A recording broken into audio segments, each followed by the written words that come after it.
I was in Dubai, and I can remember listening to Anna going, the whole of the Swiss strip is now in negative territory. Here we are, Japan, 20-year government bonds in negative territory. This is upending every textbook in the world. This is risk, distortion, perversion extreme. No, it's a crazy world we're living in. And obviously the Brexit decision in itself just put more and more pressure on yields in these core markets to go low still. I mean, my colleague Marcin Alexandrovich did a really good piece yesterday highlighting that, for example, the Bundesbank now has less than 2 months before it runs out eligible bunds to actually buy in the open market. So the ECB, for example, is going to have to respond in July by changing the modalities of its ECB buying programme. And, of course, that may inadvertently put even more downward pressure on yields in some of these markets. So it just carries on. And there are systemic issues from this potentially. I mean, obviously, for insurance companies, for pension funds, this is not a good environment. And in some countries, obviously, insurance companies have guaranteed returns, which in this environment they cannot obviously meet.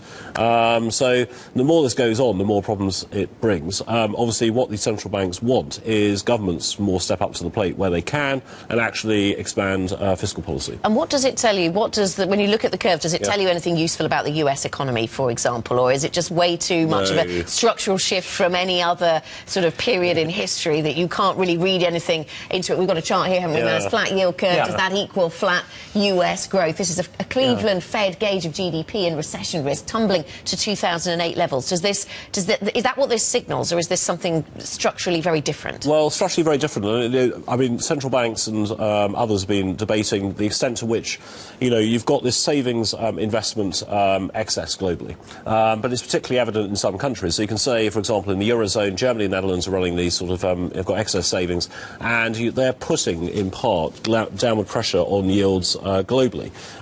You even had Victor Constancio, the Vice President of the ECB, in a recent speech highlighting, well, perhaps, one way around this is to actually have capital controls. I mean, it's not actually advocating they impose capital controls, but the idea is that, where there is excess savings, perhaps you want to have capital controls so the money doesn't flow out of those regions, pushing down yields everywhere else.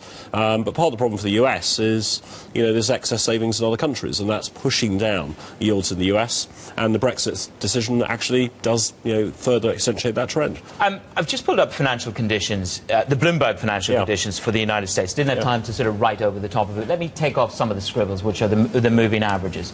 Now, this is financial conditions in the United States of America. What I'm trying to understand is friction at the Fed. That's what we've got. So this is financial conditions.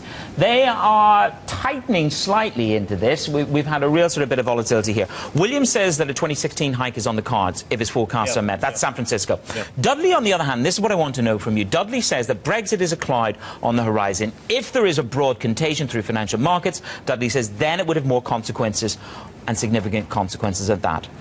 What is it that flashes contagion in financial markets this time around with Brexit? What should we be looking for as the warning lights of contagion, do you think? Well, if you had extreme volatility in markets, as you had earlier this year. So I went to the dinner with, Bullard last week in London, where, he, highlighted that basically, Brexit at that point to the Fed wasn't a major concern.